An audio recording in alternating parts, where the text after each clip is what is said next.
नमस्कार मित्रों, मेरा नाम है आदित्य। आप देख रहे हैं एडवोकेट आदित्य यूट्यूब चैनल। बहुत सारे लोग मुझसे एक सवाल बार बार पूछते रहते हैं कि सर, मेरी जो पत्नी है मुझे व्हाट्सएप पे मैसेज करके धमकियां दी है, या मेरे परिवार के किसी सदस्य को मैसेज करके धमकियां दी है, या फिर मेरी पत्नी किसी अन्य लड़के से व्हाट्सएप पे चैटिंग किया करती थी और इन सब चीज़ों का मैंने स्क्रीनशॉट रखा है और अब मैं कोर्ट में इन स्क्रीनशॉट का प्रिंट आउट निकलवा के एज ए एविडेंस यूज कर सकता हूँ या नहीं कर सकता हूँ। तो आज मैं आपके इसी सवाल का जवाब देने वाला हूं कि क्या जो व्हाट्सएप की चैटिंग का स्क्रीनशॉट होता है आप उसे कोर्ट में लगा के एज ए एविडेंस यूज करके कोई फायदा ले सकते हैं या नहीं ले सकते हैं।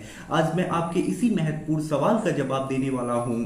जो भी चीजें बताऊंगा कारण सहित बताऊंगा, एकदम आपको स्पष्ट रूप से बताऊंगा और मैं गारंटी देता हूं कि आज तक आपको इस प्रकार से कोई नहीं समझाया होगा, कोई इस प्रकार के फैक्ट नहीं बताए होंगे। जो भी चीजें बताऊंगा एकदम प्रैक्टिकली बताऊंगा। तो आइए इस महत्वपूर्ण जानकारी को हम बारीकी से समझते हैं। वीडियो में आगे बढ़ने से पहले मैं आपसे कुछ महत्वपूर्ण बातें बता देना चाहता हूं। मेरी एक किताब पब्लिश हुई है जिसका नाम है legal guide for husband in matrimonial cases. ये जो किताब है मैट्रिमोनियल केसेस से संबंधित है। इस किताब में आपको 498A section 9 divorce case 125 CRPC इन सबसे संबंधित काफी अच्छी जानकारी मिल जाएगी। किताब के बारे में डिटेल में जानने के लिए या फिर किताब बाई करने के लिए मेरा व्हाट्सएप नंबर स्क्रीन पे दिखाई दे रहा होगा, उस पर मैसेज करिएगा। किताब का जो मूल्य है वो 600 रुपए है, जिसमें 100 रुपए कोरियर चार्ज है। दूसरी जो महत्वपूर्ण बात है वो ये है कि मेरा एक ग्रुप है। इस ग्रुप में आपको हाईकोर्ट और सुप्रीम कोर्ट के जो लैंडमार्क और लेटेस्ट जजमेंट आते हैं उसकी कॉपी प्रोवाइड की जाती है। तो यदि आप हाईकोर्ट और सुप्रीम कोर्ट के लैंडमार्क और लेटेस्ट जजमेंट पढ़ना चाहते हैं, उसे अपने केस में यूज करना चाहते हैं, तो हमारे इस ग्रुप से जरूर जुड़ जाइएगा। ग्रुप से जुड़ने का जो चार्ज है वो 500 रुपए है। ग्रुप से जुड़ने के लिए मेरा जो व्हाट्सएप नंबर दिखाई दे रहा होगा उस पर मैसेज करिएगा। आगे जो तीसरी महत्वपूर्ण बात है वो ये है कि यदि आप किसी केस की, जैसे सेक्शन 9 की, डिवोर्स केस की, 340 CRPC की, 91 CRPC की, बेल की, किसी प्रकार की कोई मुझसे ड्राफ्टिंग कराना चाहते हैं, यानी अपना जो केस है उसका जो एप्लीकेशन आप देते हैं, प्लेंट बनाते हैं, उसकी ड्राफ्टिंग मुझसे कराना चाहते हैं, तो ये आप करा सकते हैं। इसके लिए मेरा व्हाट्सएप नंबर स्क्रीन पे दिखाई दे रहा होगा, उस पर मैसेज करिएगा। और आगे बढ़ने से पहले एक महत्वपूर्ण बात बता देना चाहता हूं कि यदि आपने अभी तक चैनल को सब्सक्राइब नहीं किया है तो चैनल को सब्सक्राइब करके बेल आइकन को जरूर दबा लीजिएगा। तो आइए अब अपने महत्वपूर्ण वीडियो के ऊपर आते हैं और अपने टॉपिक को हम समझते हैं कि क्या जो व्हाट्सएप की चैटिंग होती है उसे कोर्ट में आप एज एविडेंस यूज कर सकते हैं या नहीं कर सकते हैं। तो देखिए, अगर मैं प्रैक्टिकली चीजों को बताऊं, बाकी जो भी चीजें किताबी है, अन्य चीजें हैं, उसे हटा के और बिल्कुल प्रैक्टिकली बताऊं तो स्पष्ट रूप से मैं आपसे कह दूंगा कि जो व्हाट्सएप का जो चैटिंग होता है उसका जो स्क्रीनशॉट होता है उसे आप एज ए एविडेंस कोर्ट में नहीं लगा सकते हैं। अगर आप कोर्ट में लगाते हैं तो इसके आधार पे आपको कोई फायदा नहीं मिलने वाला है। जैसे आपकी पत्नी शादी के बाद किसी अन्य लड़के से चैटिंग की है, आपको कहीं से उसका स्क्रीनशॉट मिल जाता है, आप उससे प्रिंट आउट लेके कोर्ट में अगर लगाती हैं, चाहे आप कुछ भी दे दे, आप कोई भी एविडेंस इस प्रकार से लगाएं, तो उससे कोई फायदा नहीं मिलने वाला है। कोर्ट उसे एविडेंस के तौर पे नहीं मानेगा।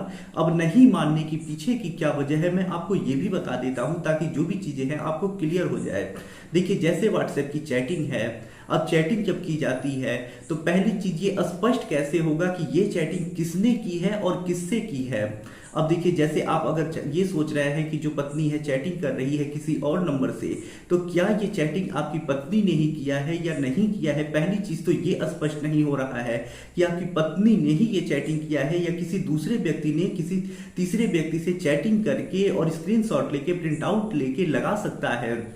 तो ये चैटिंग आपकी पत्नी ने किया है या नहीं किया है, ये चीज कहीं स्पष्ट नहीं हो रही है। किस नंबर से किया गया है और किस नंबर पे किया गया है ये भी स्पष्ट होना मुश्किल है, क्योंकि किस नंबर से किया गया है ये आपको स्क्रीनशॉट में कहीं शो नहीं होगा, और किस नंबर पे किया गया है आप ऐसा सोच रहे हैं कि ऊपर दिखाता है जहां नाम सेव किया जाता है वहां नंबर शो कर रहा है। तो मैं आपको एक ट्रिक बताता हूं। जैसे आप जब कोई नंबर सेव करते हैं तो एक नाम सेव करने के लिए देता है, एक नंबर सेव करने के लिए देता है।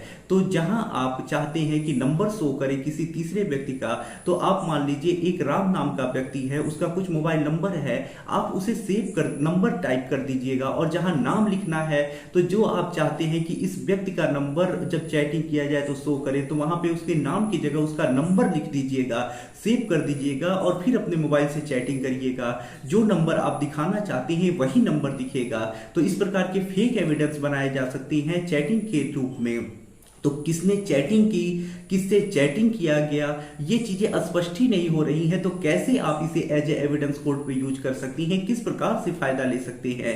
तो आपको कोई फायदा नहीं मिलने वाला है। अगर आप ऐसा सोच रहे हैं कि व्हाट्सएप का जो स्क्रीनशॉट है उसका यूज आप कर पाएंगे, तो कोई फायदा नहीं मिलने वाला है। इसी वजह से, क्योंकि स्पष्ट ही नहीं हो रहा है कि चैटिंग किसने की, किससे की, क्या की, ये सब चीजें स्पष्ट नहीं हो रहा है। इस वजह से ये कहीं से रेलिवेंस नहीं है, एविडेंस नहीं है। तो आशा कर रहा हूं चीजों को आप समझ चुके होंगे। अगर आपका कोई कंफ्यूजन है या फिर किसी कानूनी समस्या से आप परेशान हैं, मुझसे कॉल पे बात करना चाहते हैं, तो मेरा व्हाट्सएप नंबर स्क्रीन पे दिखाई दे रहा होगा, उस पर मैसेज करके अपॉइंटमेंट बुक करा के आप मुझसे कॉल पे बात कर सकते हैं। वीडियो पसंद आया हो तो वीडियो को लाइक करें, अपने दोस्तों के साथ शेयर करें, और यदि आप चैनल पे नए हैं तो चैनल को सब्सक्राइब करके बेल आइकन को दबाएं। मिलते हैं नए वीडियो के साथ अगले दिन, तब तक के लिए जय हिंद, जय भारत।